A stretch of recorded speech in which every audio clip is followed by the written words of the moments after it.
उत्तराखंड के इतिहास में पहली बार तैनाती के बाद फिर से नायब तहसीलदारों को वापस 2 महीने की ट्रेनिंग पर लौटना होगा। इतना ही नहीं, ट्रेनिंग के उपरांत नायब तहसीलदारों की परीक्षा भी होगी। इस परीक्षा को पास करने के बाद ही इन्हें पोस्टिंग दी जा सकेगी।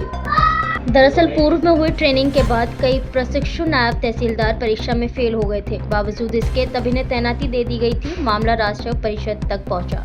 न तो केवल नायब तहसीलदारों को प्रशिक्षण के लिए वापस लौटाने के आदेश हुए हैं, बल्कि मामले के कुछ समय बाद ही ट्रेनिंग सेंटर के कार्यकारी निदेशक को भी यहां से हटाकर बाध्य प्रतीक्षा में रख दिया गया।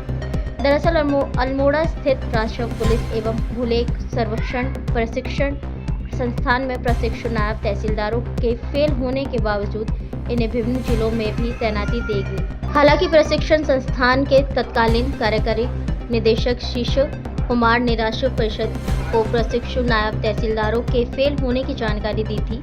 साथ ही ऐसी कोई गंभीर बातें भी इन पत्र में लिखी थी जो प्रशिक्षु नायब तहसीलदारों के प्रशिक्षण पर ही सवाल खड़ा कर रही थी।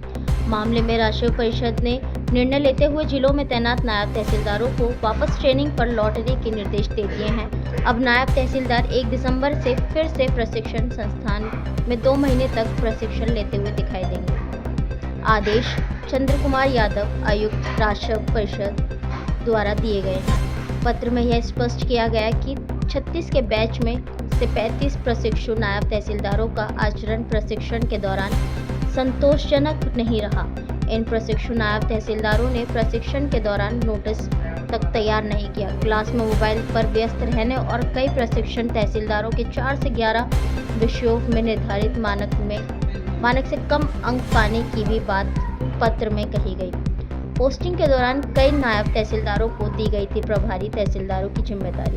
उत्तराखंड में तहसीलदारों की कमी है, लिहाजा लोक सेवा में आयोग के जरिए हुई सीधी भर्ती में नायब तहसीलदार बने इन अधिकारियों को पोस्टिंग मिलने के साथ ही प्रभारी तहसीलदार भी बना दिया गया, जिन्हें बाद में प्रभारी तहसीलदार से हटा दिया गया था।